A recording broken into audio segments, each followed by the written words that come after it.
चंद्रपुर मनपा की कार्यप्रणाली पर आयोग की कड़ी टिप्पणी। चंद्रपुर, महाराष्ट्र।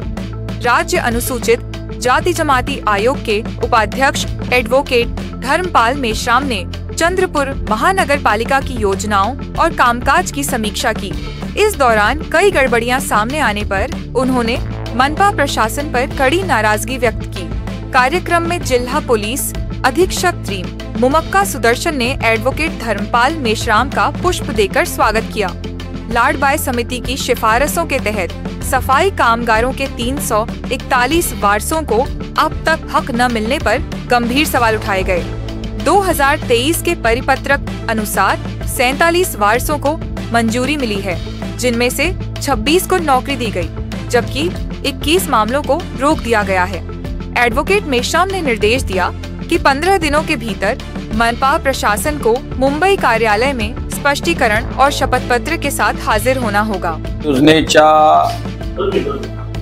अंतर्गत ज्या काही लाभार्थ्यांना लाभ देणे अपेक्षित होते, राज्य शासनाच्या दिशानिर्देशाच्या अनुषंगाने त्या संदर्भातली कार्यवाही अद्यापही 2021-22 पासून आजपर्यंत म्हणजे 25-26 पर्यंत ती पूर्णत्वास गेलेली नाही।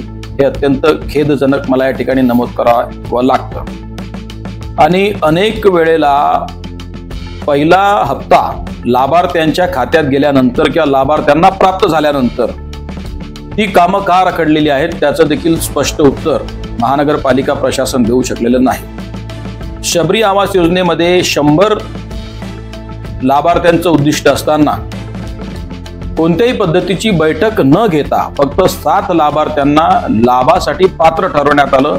हे देखील अत्यंत अडचणीची बाब आमच्या दृष्टीने आहे। त्याचप्रमाणे लोकशाहीर अण्णाभाऊ साठे विकास कामाच्या योजना असतील किंवा अनुसूचित जाती जनजाती वस्त्यांमध्ये जी काही कामं करणं अपेक्षित आहे त्या देखील दृष्टीनं महानगरपालिकेच्या प्रशासनानं काम केल्याचं दिसत नाही। ऑडिट रिपोर्ट असेल किंवा अंकेक्षण अहवाल असेल तो तपासला असता अनेक पद्धतीच्या कमतरता आढळलेल्या आहेत। 2018-19 पासून 20-21 पर्यंतच्या ऑडिटवरती ऑब्जेक्शन आलेलं असताना कोणत्याही पद्धतीची पूर्तता महानगरपालिकेच्या एंडवरती झालेली मला दिसून आलेली नाही। त्यामध्ये अनेक ज्या तुमच्या चंद्रपूर महानगरपालिकेतल्या ज्या कमर्शियल प्रॉपर्टीज आहेत त्यांना देखील असेसमेंट ऑफिसरनी रेसिडेन्शियल प्रॉपर्टी दाखवून त्या पद्धतीचं असेसमेंट केलेलं आहे, जे अत्यंत चुकीचं आहे। आणि तशा पद्धतीचे ऑडिट ऑब्जेक्शन्स देखील या अंकेक्षण अहवालात आलेले आहेत। असं असताना त्यावर कोणत्याही पद्धतीची कार्यवाही होऊ नये किंवा त्या पद्धतीनं असेसमेंट ऑफिसर असेल, लॉ ऑफिसर असेल, ऑडिट ऑफिसर असेल, अशा कोणतेही अधिकारी किंवा त्यांच्या विभागातले हलचल रजिस्टर किंवा त्यांचा रोजनामा कोणत्याही पद्धतीनं महानगरपालिकेच्या कार्यालयात मला आढळलेला नाही। यांना जेव्हा बोलावणा केली तेव्हा एक अधिकारी कोणी 1 तासाने, कोणी 1.5 तासाने, कोणी अर्ध्या तासाने निवांतपणे येत होता आणि त्यांना त्यांच्याकडून आम्हाला अपेक्षित असलेली कागदपत्र फायली त्या पूर्णत्वाने आयोगासमक्ष सादर करू शकलेले नाही।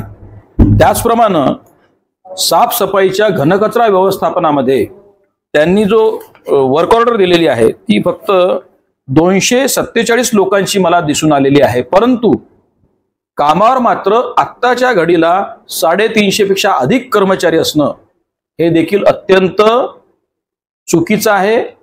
हा वर्क ऑर्डरला म्हणजे कार्यादेशाला देखील तुरीच्या अक्षता लावून जी काही कार्यपद्धती महानगरपालिकेने अवलंबलेली आहे ती अत्यंत संशयास्पद आणि शंकास्पद आहे।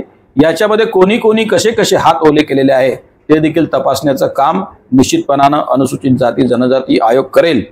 त्याचप्रमाणे या सफाई कामगारांना नियमाप्रमाणे मिनिमम वेज ऍक्ट नुसार वेतन मिळतं की नाही, त्यांचा ESIC EPF जमा होतो की नाही, त्यांना शासनाने दिशानिर्देशित केल्याप्रमाणे त्यांच्या लाभाच्या योजना त्यांच्यापर्यंत पोहोचतात की नाही ते देखील पाहण्याचं काम अनुसूचित जाती जनजाती आयोग निश्चितपणाने करेल। आणि या संदर्भातला अहवाल मी पुढच्या 15 कार्यालयीन कामकाजाच्या दिवसात महानगरपालिका आयुक्तांकडून मागवलेला आहे। जर तो मिळाला नाही तर निश्चितपणाने अनुसूचित जाती जनजाती आयोग कठोर कार्यवाही त्यांच्या विरुद्ध आरंभेल।